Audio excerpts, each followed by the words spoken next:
ফালতু, আমার কাছে ভালো লাগে না। কিরে বরিশাল লেখা দরকারটি?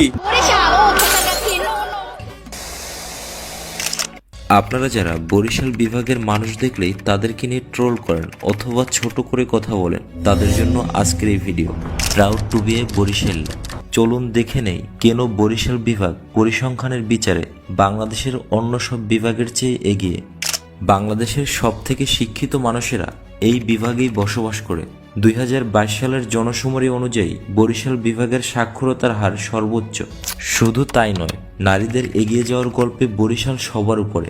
বাংলাদেশের নারী শিক্ষার হার সর্বোচ্চ বরিশালে।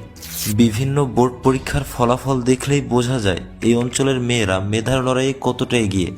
আদমশুমারির তথ্য অনুযায়ী সবথেকে কম ঘনবসতিপূর্ণ বিভাগ বরিশাল, কম জনসংখ্যা বরিশালে। সবথেকে মজার ব্যাপার হলো অন্যান্য বিভাগের তুলনায় ডিভোর্সের হার কম বরিশালে। এছাড়াও শিশু শ্রমিক কম বরিশালে, কারণ এ অঞ্চলের মানুষ সন্তানকে শ্রমের বদলে কলম হাতে দেখতেই বেশি পছন্দ করেন। অভ্যন্তরীণ কৃষি উৎপাদন বেশি বরিশালে, মাছ উৎপাদন বেশি বরিশালে। এছাড়াও বাংলাদেশের অন্যতম শ্রেষ্ঠ ব্যক্তিবর্গের অনেকের বাড়ি বরিশালে। বরিশাল মানেই অলিয়া উলিয়ার দেশ।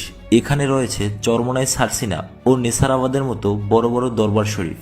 এই বিভাগেই রয়েছে দক্ষিণ বাংলার অন্যতম শ্রেষ্ঠ বিদ্যাপীঠ ঝালকাঠি এনএস কামিল মাদ্রাসা, যেখানে তৈরি হয় শহীদ শরীফ ওসমান হাদির মতো সময়ের সূর্য সন্তানেরা। গ্লোবাল ইন্ডেক্স এবং বাংলাদেশ পরিসংখ্যান ব্যুরোর তথ্য অনুযায়ী বাংলাদেশের সবথেকে বিশুদ্ধ বাতাস বরিশালে। পরিবেশ দূষণের হার কম বরিশালে।